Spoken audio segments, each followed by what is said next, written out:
ബാലിന്റെയും ഗോമതിയുടെയും നാളത്തെ നല്ലൊരു കഥ കേട്ടാലോ? അങ്ങനെ നാളത്തെ കഥയില് ശ്രീകല ആകെപ്പാടം ഞെട്ടിപ്പോയി ശ്രീദേവി പറഞ്ഞു കേട്ടിട്ട്. ഏ നീ എന്താ പറഞ്ഞേ? നീ ലേഹ്യം കുടിക്കുന്നുണ്ടെന്നോ? അല്ല എന്താ കുടിച്ചാല്? അച്ഛനും അമ്മയും കൂടെ അല്ലേ ഔഷധ ചെടിയാന്ന് പറഞ്ഞോണ്ട് എനിക്ക് ആ ചെടിയൊക്കെ കൊണ്ടു തന്നെ. എന്റെ പൊന്നുമോളെ, വെറുതെ പോലും നീ ഇങ്ങനെ ഒന്നും പറയരുത്. അത് നീ കുടിക്കരുതെന്ന് പറഞ്ഞു.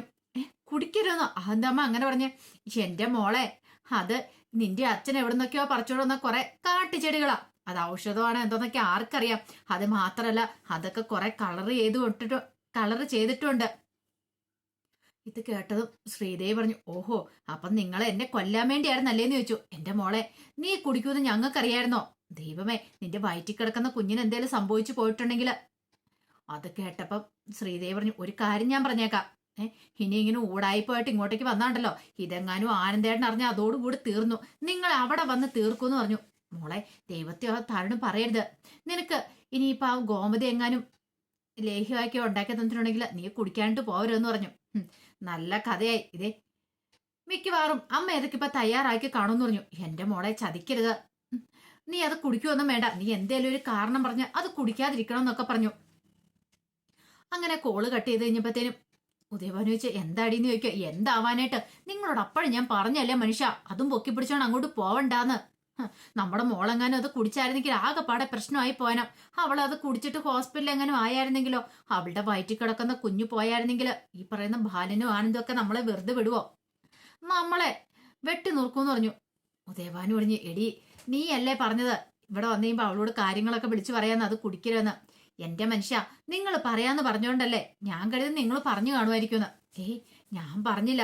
അതിന്റെ ഇടയ്ക്കല്ലേ ബാലിനി പണത്തിന്റെ കാര്യം പറഞ്ഞേ. അപ്പൊ അതിന്റെ ഒരു ടെൻഷനിലായിരുന്നു ഞാൻ. എനിക്ക് പറയാനുള്ള സമയമൊന്നും കിട്ടിയില്ല എന്ന് പറഞ്ഞു. പറയാനുള്ള സമയം കിട്ടിയില്ല പോലും. ഇപ്പൊ ആണ്ട കിടക്കണു. ദൈവമോളെങ്ങാനും കുടിച്ചായിരുന്നെങ്കിലോ, ദൈവമേ, എനിക്ക് ചിന്തിക്കാൻ പോലും പറ്റുന്നില്ല. അങ്ങനെയൊക്കെ ശ്രീകല പറയാണ്. ഈ സമയം ശ്രീദേവി ഓർത്തു, പണിയാകുവോ? അമ്മ ലേഹ്യം കുടിക്കാനും പറഞ്ഞിട്ട് വന്നു കഴിഞ്ഞിട്ട് താൻ എന്ത് ചെയ്യും? തനിക്ക് എങ്ങനെയാലും ഇതിനകത്തൊന്ന് തല ഊരണമല്ലോ. പക്ഷെ കള്ളത്തരോട്ട് പിടിക്കപ്പെടാനും പാടില്ല. പാവം അമ്മ കഷ്ടപ്പെട്ട് ബുദ്ധിമുട്ട് തനിക്ക് വേണ്ടി ഉണ്ടാക്കുന്ന. പക്ഷെ അത് കുടിക്കാതിരുന്നാലും സംശയം. കുടിച്ചിട്ടുണ്ടെങ്കിലോ തന്റെ വയറ്റി വളർന്ന് കുഞ്ഞിനത് പ്രശ്നമാണെന്നുള്ള കാര്യം ശ്രീദേവിക്ക് അറിയാം. കുറച്ച് കഴിഞ്ഞപ്പോഴത്തേനും ഗോമതി മുറിയിലേക്ക് വരുവാണ്. ശ്രീദേവി ആകെപ്പഴ ടെൻഷൻ അടിച്ചിരിക്കുക. എന്ത് ചെയ്യണം എന്നറിയത്തില്ല. പണത്തിന്റെ കാര്യം ഓർത്തിട്ടും അതേപോലെ തന്നെ ലേഹ്യത്തിന്റെ കാര്യം ഓർത്തിട്ടും ഗോമതി വന്നിട്ട് പറഞ്ഞു, മോളുടെ അച്ഛൻ കൊണ്ടുവന്ന് ഔഷധച്ചെടി ഇട്ട് ഞാൻ ലേഹ്യം തയ്യാറാക്കി വെച്ചിട്ടുണ്ടെന്ന് പറഞ്ഞു. ലേഹ്യം തയ്യാറാക്കി വെച്ചിട്ടുണ്ടോ? അതെ മോളെ, മോളെ എഴുന്നേറ്റുവാ എന്ന് പറഞ്ഞു. അതെ, നന്നായിട്ട് ഞാൻ ഉണ്ടാക്കി വെച്ചിരിക്കുന്നത്. അത് കേട്ടപ്പം ആകെപ്പാട് ടെൻഷനായി ശ്രീദേവിക്ക്. ശ്രീദേവി ചോദിച്ചു, അല്ല അമ്മ അത് കുടിച്ച് ടേസ്റ്റ് ഒന്നും ചെയ്ത് നോക്കിയില്ലോ അല്ലേ? ഞാൻ ടേസ്റ്റ് ഒന്നും ചെയ്ത് നോക്കില്ല എന്ന് പറഞ്ഞു. അപ്പോഴാണ് ശരിക്കും ഒരു സമാധാനം വന്ന് ശ്രീദേവിക്ക്. ശ്രീദേവി പറഞ്ഞു, അമ്മ അത് കുടിച്ചെന്ന് നോക്കണ്ട. അതെങ്ങനെ ഞാൻ കുടിച്ചു നോക്കുന്നേ? മോൾക്ക് വേണ്ടി സ്പെഷ്യലായിട്ട് ഞാൻ ഉണ്ടാക്കിയതല്ലേന്ന് ചോദിച്ചു. ഈ സമയത്ത് സുകന്യെ കണ്ടു. ആ പച്ചമരുന്നുകളൊക്കെ എടുത്ത് ലേഹ്യം ഉണ്ടാക്കുന്നു. ഓഹോ, ആരോഗ്യ സൗന്ദര്യമൊക്കെ വർദ്ധിക്കാൻ വേണ്ടിയിട്ടാണ് ഉദയഭാനു സാറ് ആ ലക്ഷങ്ങൾ വിലയുള്ള പച്ചമരുന്ന് കൊണ്ടുവന്നിരിക്കുന്നത്. അങ്ങനെയാണെങ്കിൽ ഗോമതി ചേച്ചി ഉണ്ടാക്കി വെക്കുന്ന ലേഹ്യം താൻ കുടിക്കും എന്നൊരു ചിന്തയ്ക്കായിരുന്നു മനസ്സിൽ. അങ്ങനെ അതൊക്കെ ചിന്തിച്ച് മുറിയിലിരിക്കുകയാണ്. എന്താ ചെയ്യണ്ടേ? സൗന്ദര്യമൊക്കെ വർദ്ധിക്കണമല്ലോ. ഇനിയിപ്പൊ ശ്രീദേവിക്ക് സൗന്ദര്യം വർദ്ധിച്ചിട്ട് എന്ത് ചെയ്യാനാ? അവളുടെ വയറ്റി വളർന്ന കുഞ്ഞിനും വേണ്ടിയിട്ടാ ഉദയഭാനു സാറ് കൊണ്ടുവന്നേ. തൽക്കാലത്തേക്ക് തനിക്ക് സൗന്ദര്യം ഉണ്ടായാൽ മതി, അവൾക്ക് സൗന്ദര്യം വേണ്ട എന്നങ്ങനെ ചിന്തിക്കുകയാണ് സുകന്യ. പിന്നീട് സുകന്യ മുറിയിലിരിക്കുന്ന സമയത്ത് ധർമ്മൻ അങ്ങോട്ട് വന്നു. ധർമ്മം വന്നിട്ട്, എന്താ സുകന്യ ഭയങ്കര ആലോചനയിലാണല്ലോ എന്ന് പറഞ്ഞു. ഒന്നുമില്ല ധർമ്മേട്ടാന്ന് പറഞ്ഞു. പക്ഷെങ്കിൽ സുകന്യയുടെ മനസ്സിൽ എന്തോ ഒരു കള്ളത്തരം ഉണ്ടെന്നുള്ള കാര്യം ധർമ്മന് മനസ്സിലാവുകയും ചെയ്തു. കാരണം സുകന്യയാണല്ലോ ആള്. ആർക്കിട്ട് പാര പണിയാന്ന് കരുതി ഇരിക്കുകയാണ്. പിന്നീട് സുകന്യ ഒന്നും അറിയത്തില്ലാത്ത മട്ടിൽ ഒരു മാസികയൊക്കെ വായിച്ചവിടെ ഇരിക്കണം. ധർമ്മം പിന്നെ കൂടുതലൊന്നും ചോദിക്കാനും പോയില്ല, അങ്ങോട്ടേക്ക് ഇറങ്ങിപ്പോയി.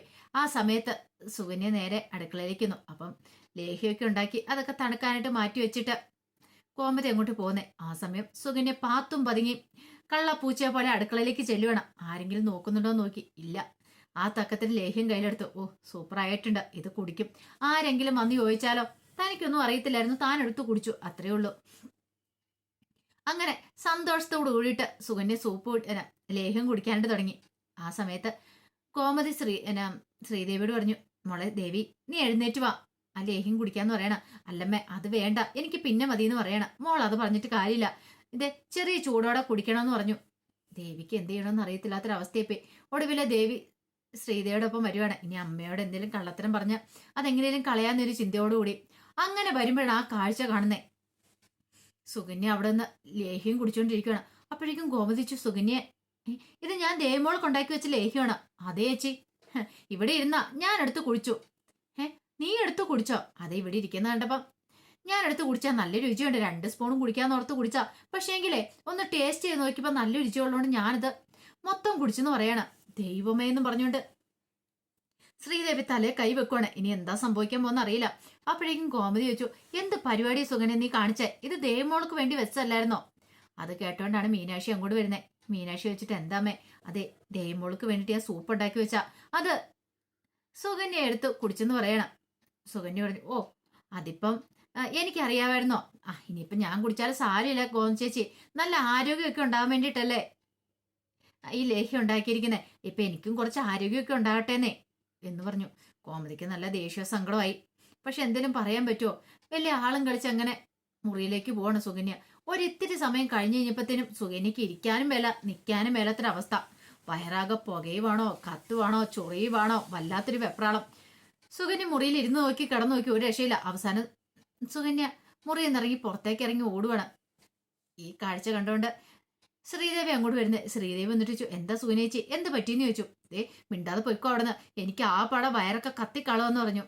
ഇത് കേട്ടോണ്ട് മീനാക്ഷി അങ്ങോട്ട് വരുന്നത്. മീനാക്ഷി വന്നിട്ട് ചോദിച്ചു, "എന്താ സുകന്യേച്ചി, എന്താന്ന് അറിയത്തില്ല, എന്റെ വയറൊക്കെ കത്തിക്കളന്നുണ്ട്. എനിക്ക് വയറുവേദന എടുത്തിട്ട് നിൽക്കാനും പറ്റില്ല ഇരിക്കാനും പറ്റില്ല" എന്ന് പറഞ്ഞുകൊണ്ട് നേരെ കൃഷ്ണമംഗലത്തേക്ക് ഓടുവാണ്. എന്തേലും മരുന്ന് കിട്ടുമോന്ന് അറിയാൻ വേണ്ടിയിട്ട്.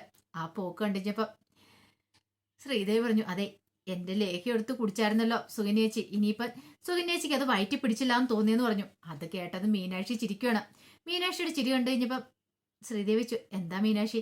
"അതെ, അങ്ങനെ തന്നെ വേണം. ചക്കിന് വെച്ചത് ഒക്കിനുണ്ടെന്ന് പറഞ്ഞ കണക്കെ അവർക്ക് ഇത്തിരി ഇത് കൂടുന്നുണ്ട്. അവർക്ക് ഇതിന്റെ വല്ല ആവശ്യം ഉണ്ടായിരുന്നു. സുകന്യേച്ചിക്ക് അതെടുത്ത് കുടിക്കേണ്ട കാര്യമില്ലായിരുന്നു.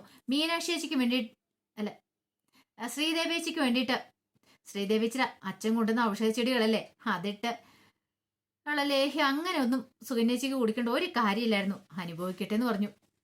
അത് കേട്ടപ്പം ശ്രീദേവി പറഞ്ഞു, "അല്ല, അങ്ങനെയൊന്നും പറയരുത് മീനു. പിന്നെ എങ്ങനെ പറയണം? എനിക്ക് എന്താണല്ലോ ഇഷ്ടപ്പെട്ടു ഓട്ടം. ഓ, അങ്ങനെ തന്നെ ഓടട്ടെ എന്ന് പറയണം. നമുക്കിട്ട് കുറെ പാര പണിതല്ലേ, അങ്ങനെ തന്നെ ഇരിക്കട്ടെ" എന്നൊക്കെ പറഞ്ഞു. അതിനുശേഷം മീനാക്ഷി ചിരിച്ചോണ്ട് മുറിയിലേക്ക് വന്നു കഴിഞ്ഞപ്പം ആകാശ് ചോദിച്ചു, "എന്താ മീനു, എന്താ അത്ര ചിരിയെന്ന് ചോദിക്കുക?"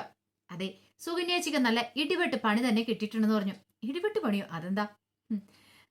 "ശ്രീദേവേച്ചിക്ക് വേണ്ടി അമ്മ ലേഹ്യം ഉണ്ടാക്കി വെച്ചു. ആ ലേഹ്യം എടുത്ത് സുകന്യേച്ചി കുടിച്ചു. അവസാനം നിൽക്കാനും മേലെ ഇരിക്കാനും പറ്റാത്ത അവസ്ഥയിൽ കിടന്നു ഓടിയിട്ടുണ്ടെന്ന് പറയാം."